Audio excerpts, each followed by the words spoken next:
വിസ്മയമാണ് കുമാരനാശാൻ. കാരണം അദ്ദേഹത്തിന്റെ ദേഹവിയോഗത്തിന്റെ 100 വർഷങ്ങൾ കഴിഞ്ഞിട്ടും ഇപ്പോഴും ആശാൻ കവിത മലയാള കവിതയിൽ ഉണ്ടാക്കിക്കൊണ്ടിരിക്കുന്ന അനുരണനങ്ങൾ, ഓളങ്ങൾ ചെറുതല്ല. മഹാകവിയെ പറ്റി ചർച്ച ചെയ്യാതെ ഒരു സാഹിത്യ സമ്മേളനവും പൂർണ്ണമാകുന്നില്ല. ഞങ്ങളെ പോലുള്ള കവികള് ഈ കവിയെ ഇപ്പോഴും വീണ്ടും വീണ്ടും പഠിച്ചുകൊണ്ടിരിക്കുന്നു, വായിച്ചുകൊണ്ടിരിക്കുന്നു. കൂടുതൽ നമ്മളെ അദ്ദേഹം വിസ്മയിപ്പിച്ചുകൊണ്ടിരിക്കുന്നു. എന്താണ് ഈ ആശാൻ കവിതയുടെ ഒരു സവിശേഷത? ഒരു സമകാലിക കവി എന്നുള്ള നിലയ്ക്ക് ഞാൻ എങ്ങനെയാണ് ആശാനോട് ബന്ധപ്പെടുന്നത്? അഥവാ ഇന്നത്തെ മലയാള കവിത ആശാനോട് എങ്ങനെ ബന്ധപ്പെട്ടിരിക്കുന്നു? ആശാനിൽ നിന്ന് എന്താണ് പുതിയ മലയാള കവിതയ്ക്ക് കിട്ടുന്നത്?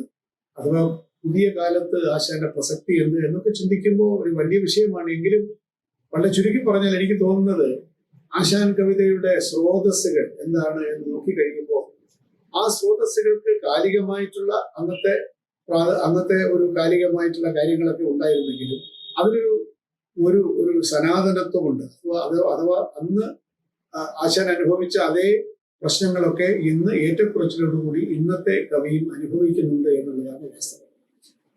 ഏറ്റവും പ്രധാനമായിട്ട് ആശാൻ മലയാള കവിതയിൽ ഇങ്ങനെ ഒരു ഉജ്ജ്വല സാന്നിധ്യമായി നിൽക്കുന്നതിന്റെ കാരണം ഏറ്റവും പ്രധാനം ഇത്രയേറെ സ്വന്തം ആത്മസംഘർഷത്തിന്, ഹൃദയ സംഘർഷങ്ങൾക്ക് പ്രാധാന്യം കൊടുത്ത ഒരു കവി ആശാന് മുമ്പ് മലയാളത്തിലില്ല.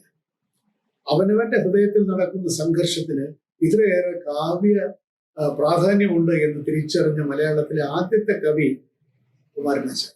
അപ്പൊ ഈ ആത്മസംഘർഷം കാവ്യ പ്രമേയമാക്കി എന്നുള്ളതാണ് ആശാൻ കവിതയുടെ ഒരു പ്രത്യേകത.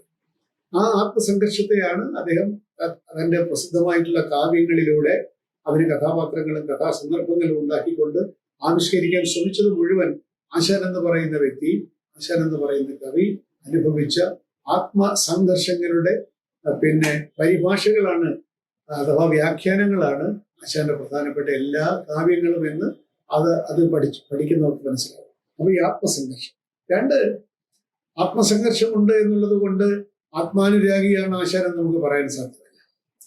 ഒരേ സമയം ആത്മസംഘർഷത്തോട് നീതി പുലർത്തുകയും അത് സത്യസന്ധമായി പിന്തുടരുകയും അതേസമയം സമൂഹവുമായിട്ടുള്ള തന്റെ സജീവമായിട്ടുള്ള ബന്ധം, സചേതനമായിട്ടുള്ള ബന്ധം, അതും തന്റെ ഒരു കാവ്യ പ്രചോദനമാക്കി മാറ്റാൻ ആശാന്റെ കഴിവ്.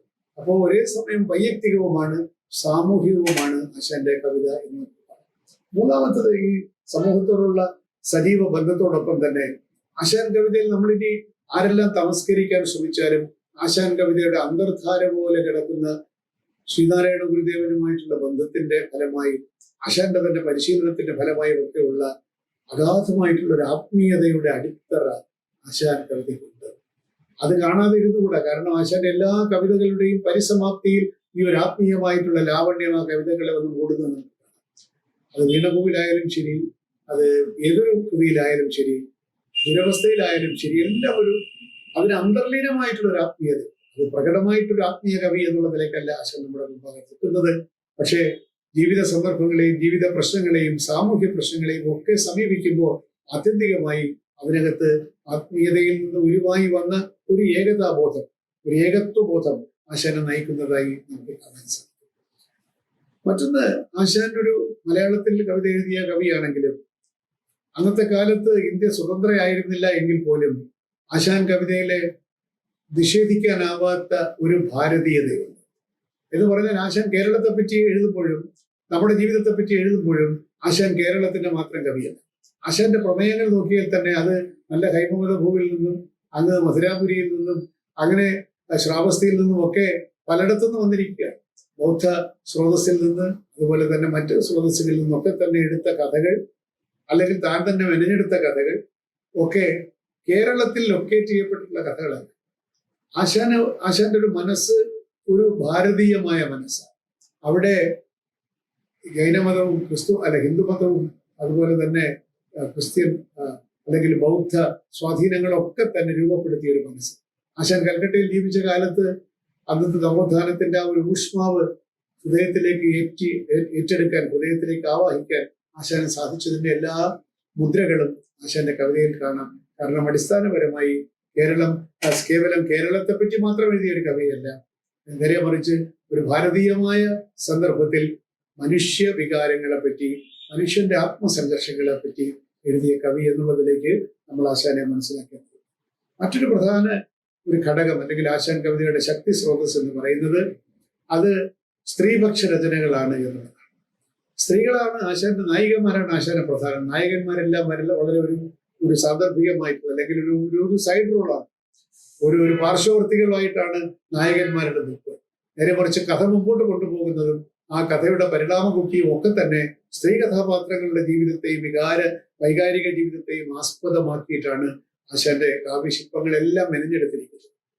ഈ സ്ത്രീ പക്ഷ രചനകൾ എന്നുള്ളത് പോലെ തന്നെ ദുഃഖം അനുഭവിക്കുന്നവരുടെ പരിത്യാഗം അല്ലെങ്കിൽ പരിത്യക്തരായിട്ടുള്ള മനുഷ്യരുടെ, ഒറ്റപ്പെട്ടു പോയവരുടെ, വീട് വിട്ടിറങ്ങിയവരുടെ, ജീവിതം ദുരന്തങ്ങൾ സമ്മാനിച്ചവരുടെ ഒക്കെ കഥകളാണ് ആശാന് പറയുന്നത്. അദ്ദേഹം എപ്പോഴും നമ്മൾ പറയുന്നത് പോലെ നിന്ദിതന്റെയും പീഡിതന്റെയും കൂടെ തന്റെ കാവ്യ നിലപാടുകൾ കൊണ്ട് നിൽക്കാൻ ആഗ്രഹിച്ച ഒരു കവി. സാമൂഹ്യ നിലപാടുകളിലും അങ്ങനെ തന്നെയാണ്. വ്യക്തി നിലപാടുകളിലും സാമൂഹ്യ നിലപാടുകളിലും കാവ്യ നിലപാടുകളിലും ഒക്കെ ദുഃഖിക്കുന്നവനോടൊപ്പം നിൽക്കുന്ന രുദിതാനുസാരിയായ ഒരു കവി ആയിരുന്നു ആശാൻ. അതുകൊണ്ട് തന്നെയാണ് സ്ത്രീപക്ഷ രചനകൾ ആശാൻ കൂടുതലായി നടത്തിയിരിക്കുന്നത്. പിന്നെ ആശാന നായികമാരെ പറ്റിയാണ് ഏറ്റവും കൂടുതൽ പഠനങ്ങൾ നടത്തിയിരിക്കുന്നത്. അപ്പോ ഹൃദയ സംഘർഷങ്ങൾ, ആത്മീയമായിട്ടുള്ള ഒരു അവബോധം, അതുപോലെ തന്നെ ഭാരതീയത, അതേപോലെ തന്നെ സമൂഹവുമായിട്ടുള്ള സജീവ ബന്ധം, മറ്റ് ഈ സമൂഹത്തിൽ യാതനകൾ അനുഭവിക്കുന്ന, ഏകാന്തത അനുഭവിക്കുന്ന, ഒറ്റപ്പെടൽ അനുഭവിക്കുന്ന ആളുകളെക്കുറിച്ച്, വ്യക്തികളെക്കുറിച്ച്, അത്തരം ജീവിതങ്ങളെക്കുറിച്ച് കവിത രചിക്കുക എന്നുള്ളതൊക്കെയാണ് ആശാന്റെ ഒരു കാവ്യ ലോകത്തിന്റെ വളരെ ഓടിച്ചു പറയാനുള്ള അതിന്റെ ഒരു സ്വത്വം. അങ്ങനെയാണ് എനിക്ക് തോന്നുന്നത്. ഇത് നമ്മൾ 2024 ജീവിച്ചിരിക്കുമ്പോൾ 21ാം നൂറ്റാണ്ടിൽ ജീവിച്ചിരിക്കുന്ന കവികളെ സംബന്ധിച്ചിടത്തോളം പാർശ്വവൽകൃതമായിട്ടുള്ള ആളുകളെ കുറിച്ച്, അത്തരത്തിലുള്ള ജീവിതങ്ങളെ കുറിച്ച് പാടാനാണ് ഇന്ന് കവികൾക്ക് ഇഷ്ടം. അല്ലാതെ പിന്നെ അധികാരത്തെ വർണ്ണിക്കാനോ പിന്നെ അവർക്ക് സ്തുതിഗീതങ്ങൾ പാടാനോ ഇന്നത്തെ നമ്മുടെ കവിയെ കിട്ടില്ല. ഇന്നത്തെ കവി ഏറ്റവും സാധാരണക്കാരനോടൊപ്പം, ഏറ്റവും നിസ്വനോടൊപ്പം നിൽക്കുന്നവൻ തന്നെയാണ് ഇന്നത്തെ കവി. ഇന്നത്തെ കവിത, മലയാള കവിത നിൽക്കുന്നതും അവിടെ തന്നെയാണ്. ആശാൻ കാണിച്ചു തന്ന വഴിയിലൂടെ തന്നെയാണ് ഒരുപക്ഷെ ഇന്നത്തെ മലയാള കവിതയെ മുമ്പോട്ട് പോയിക്കൊണ്ടിരിക്കുന്നത്. ഈ ആത്മീയതയുടെയും ഭൗതികതയുടെയും സംഘർഷത്തിലും നമ്മുടെ കവിത ഒരുപാട് പുതിയ പുതിയ ചാലുകൾ കയറി മുമ്പോട്ട് പോകുന്നുണ്ട്. അധികാരത്തിന്റെ, ആത്മസംഘർഷത്തിന്റെ, അധികാരം കൊണ്ടുണ്ടാകുന്ന മാനസിക പീഡനങ്ങളുടെ, നഷ്ടങ്ങളുടെ എല്ലാം അന്തരീക്ഷത്തിൽ ആശാൻ കവിത ഈ കാവ്യോക്തിയുടെ സത്യസന്ധതയുടെ ഉജ്ജ്വല പ്രതീകമായി നമ്മുടെ മുമ്പാകെ നിൽക്കുകയാണ്. ഒന്നുകൂടെ ആവർത്തിക്കുകയാണ് ഞാനത്. കാവ്യോക്തിയുടെ ഉജ്ജ്വല പ്രതീകമായി, സത്യസന്ധമായ കാവ്യോക്തിയുടെ ഉജ്ജ്വല പ്രതീകമായി നിൽക്കുന്ന ആശാൻ കവിത സകല കാലത്തെ കവികൾക്കും, ഇന്ന് ജീവിച്ചിരിക്കുന്ന കവികൾക്ക് മാത്രമല്ല, സകല കാലത്തേക്കുമുള്ള കവികളുടെ എന്നേക്കുമുള്ള പ്രചോദന കേന്ദ്രമാണ് ആശാൻ കവിത. കാരണം എന്തെന്നാൽ അത്രമാത്രം അലിഞ്ഞ് തന്റെ ഉള്ളിന്റെ ഊഷ്മാവ് മുഴുവൻ പകർന്നു കൊടുത്ത് എഴുതപ്പെട്ടതാണ് ആശാന്റെ ഓരോ വരിയും. അതുകൊണ്ടാണ് ആശാൻ പെട്ടെന്ന് കവിത എഴുതുന്ന ആളല്ല. വർഷങ്ങൾ എടുത്തിട്ടാണ് അദ്ദേഹം വാക്കുകളെയും വരികളെയും സ്ഫുടം ചെയ്തെടുക്കുന്നത്. നല്ലൊരു ഡയറി എന്റെ പോക്കറ്റിൽ 6 വർഷം കിടന്നതൊക്കെ അദ്ദേഹം പറയുന്നതിന്റെ അർത്ഥമാണ്. അങ്ങനെ സ്ഫുടം ചെയ്തെടുത്ത വാക്കുകൾ കൊണ്ട് ഭാഷയ്ക്കും കവിതയ്ക്കും ഇത്രമാത്രം ഉജ്ജ്വലമായിട്ടുള്ള വഴികാട്ടിത്തന്ന ആ മഹാകവിയെ ഞാൻ പ്രണമിക്കുന്നു. എന്റെയും മാനസിക ഗുരു, എന്റെ മാനസ ഗുരുവായിട്ട് ഞാൻ അംഗീകരിച്ചിട്ടുള്ള ഏറ്റവും വലിയ കവി കുമാരനാശാൻ തന്നെയാണ് എന്നും കൂടി അനുഷേപിക്കുകയും ഞാൻ പറഞ്ഞു.